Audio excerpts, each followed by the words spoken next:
Hello, my students. I hope you are okay.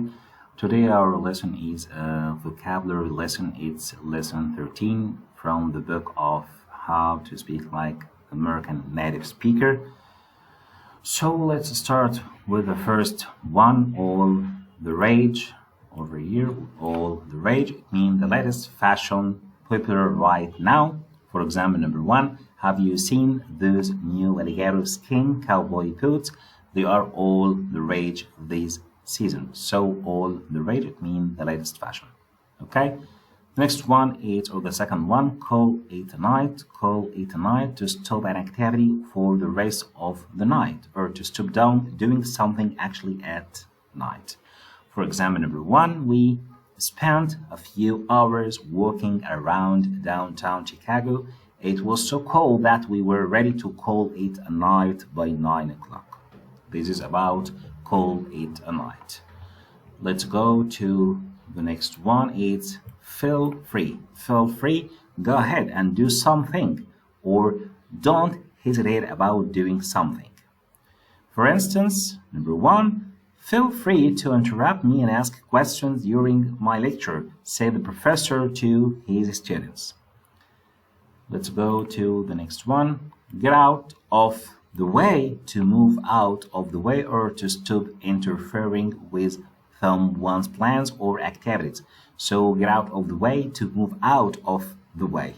For instance, if you're not planning on helping us prepare dinner, please get out of the way. The kitchen is crowded. It means go and sit down because we have no space. We have not enough space to be over here right now. Let's go to the next one. In good hands, in good, actually in a good way. Don't worry about it. Okay, like example number one, don't worry. Your dog will be in good hands while you're on vacation. We'll take her to the New York Dog Spa and Hotel. So we'll take care about it, or him or her. This is about in good hands. The next expression, know one's stuff, to have an expertise in a field. I have a good experience in something, okay? For instance, Steve has been an auto mechanic for 25 years. He really knows his stuff. He knows what he is doing, really. The next one is lend a hand, to help someone or somebody. When Amber saw Susan washing the cookie sheets, she offered to lend a hand. So lend a hand, to offer a help. The next one is lose one's touch. Lose one's touch, to no longer be able to do something well like before. For instance, I used to make delicious pies, but this one taste is terrible. I think I have lost my touch. So lose one's touch is no longer to be able to do something well. The next one is out of practice. Out of practice, no longer good at doing something. For example, Susan studied French in high school, but she hasn't spoken it since she's really out of practice. She didn't practice it, so maybe she forgot it. The next one, pick up. Pick up is to acquire or to learn. For example, Bob picks up language quickly. After 2 weeks in Spain, he was already speaking Spanish. So pick up over here, to acquire, to learn something, okay? Actually, we have different meanings for pick up. We have different meanings for pick up. For instance, number one, to take from the floor or ground. For instance, pick up the pen you dropped. Number two, to buy. The meaning is to buy. For example, I will pick up some parrots on my way home. The third one, to clean up. For example, let's pick up the bedroom before the guests arrive. And the fourth one, to retrieve someone. For instance, I will pick you up at 7 for our date. So actually we have different meanings of pick up. The next one is sweet tooth. Sweet tooth and enjoyment of sugary foods. For example, Amber's got a real sweet tooth. Last night she ate a whole box of Godiva chocolates. Another example, no wonder Liz is so overweight. She's got such a sweet tooth. So sweet tooth and enjoyment of sugary foods. Let's go to the next one. Take a break to stop and rest from an activity. Of course, it's very common and very easy to take a break. Next one is take over. Take over to assume control or to take the hand of control of something. For example, after 11 hours of driving, I was getting tired. Fortunately, my friend offered to take over. Another example, my new boss will be taking over some of my projects. So over here, take over, it means to assume control or take control of something. Okay? Now, the next one, too many cooks spoil the broth. It means too many people involved in an activity can spoil or can ruin it. Okay? For instance, after Bob and Susan edited Nichols' college applications, they were worse than when she started. Too many cooks spoil broth. Another example, you don't need to help us. We have enough people helping already and too many cooks spoil the broth. So, too many cooks spoil the broth. It means too many people may actually spoil or waste what you are doing. For example, over here, he wrote note, broth is a clear liquid that forms the paste for soup. Another expression, tricks of the trade. Tricks of the trade, clever shortcuts gained by experience.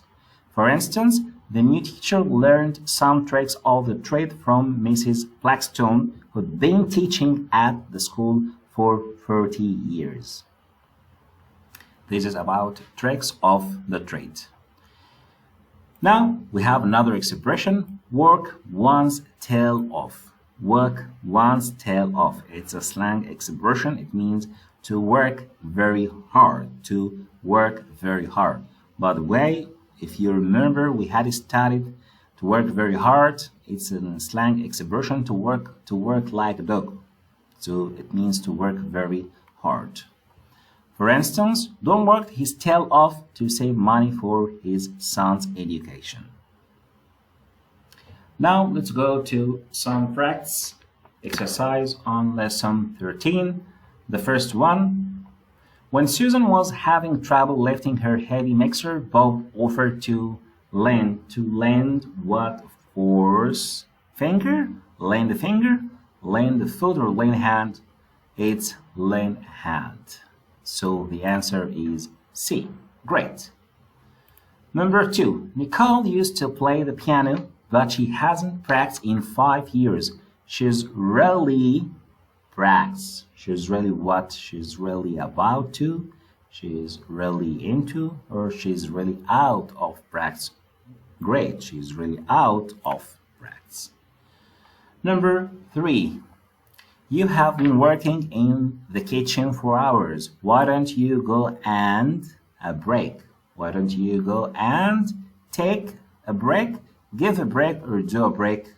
So actually the answer is take a break. Great.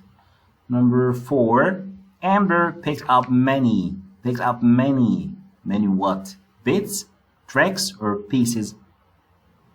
Which one? Great. It's gonna be tricks. Number 5, your shorter messages are still the best.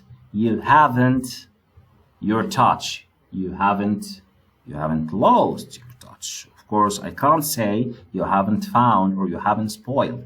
It's you haven't lost your touch. Number 6, after 2 weeks in Italy, Tom started to pick a few words. Tom started to what? Great, to pick up. So the answer is up, to pick up. Now, number 7, when Joe got tired of chopping the onions, Jack took, took over, took off, took away. Which one? A, B, or C? Great. The right answer is, of course, A, over, take over. Great. Okay. And Now, finally, the final exercise. Whenever we need financial advice, we call Sue's Oman. She really knows her things, her stuff, or matter. So it's easy. She knows her what? Her stuff. Great. Awesome. Okay, I hope you enjoy our lesson today and good luck. Bye.